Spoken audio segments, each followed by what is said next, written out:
दरबारी होके राजा या दासी होके रानी, दरबारी होके राजा या दासी होके रानी, दाई है सबके बिनती ला सुनते जी।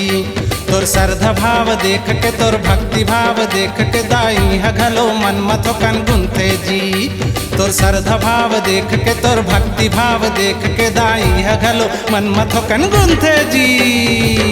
गिनती मनइए माढ़े है कलसा दायो,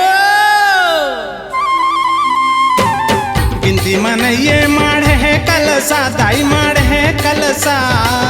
महामाया के भुवन माला के है जलसा ओ मोर महामाई, हे महामाया के भुवन माला के है जलसा ओ मोर महामाई।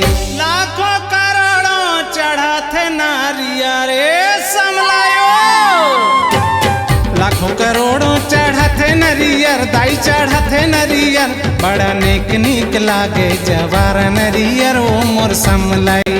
बड़ा नीक नीक लागे जवारा हरियर ओ मोर समलाई।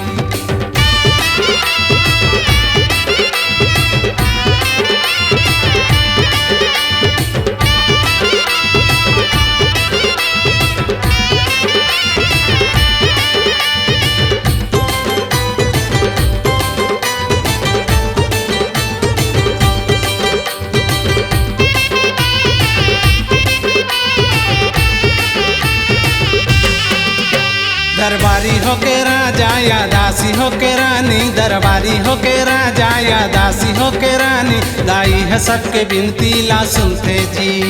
तोर श्रद्धा भाव देख के तोर भक्ति भाव देख के दाई है घलो मन मथो कन गुनते जी।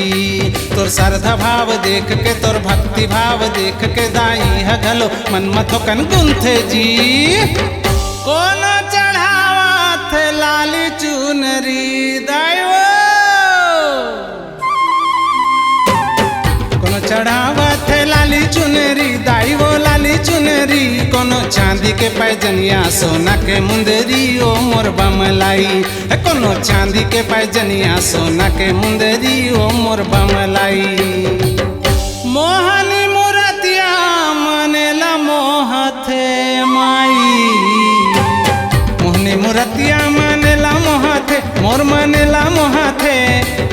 तोर माथा के बिंदिया गजब सोहते ओ मोर डिडिन दाई, तोर माथा के बिंदिया गजब सोहते ओ मोर डिडिन दाई।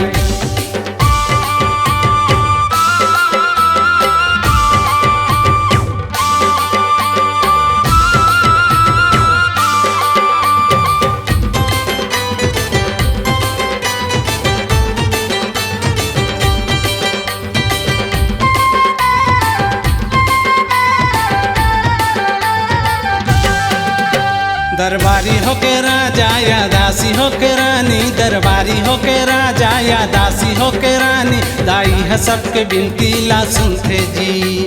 तोर श्रद्धा भाव देख के तोर भक्ति भाव देख के दाई है घलो मन मथो कन गुनते जी। तोर श्रद्धा भाव देख के तोर भक्ति भाव देख के दाई है घलो मन मथो कन गुनते जी। नौ दुर्गा दाई नौ रूप धर ओ माई, दुर्गा दाई नौ रूप धरे ओ दाई रूप धरे ओ।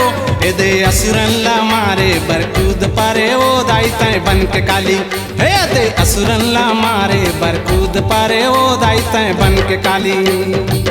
पीपर पाना डोला थे दायो, पीपर पाना डोला थे दाई डोला थे। जय हो तोर दाई बोला थे ओ मोर कोस गाई, जय हो तोर दाई बोला थे ओ मोर कोस गाई। दरबारी होके राजा या दासी होके रानी, दरबारी होके राजा या दासी होके रानी, दाई है सबके बिनती ला सुनते जी। तोर श्रद्धा भाव देख के तोर भक्ति भाव देख के दाई है घलो मन मथो कन गुनते जी।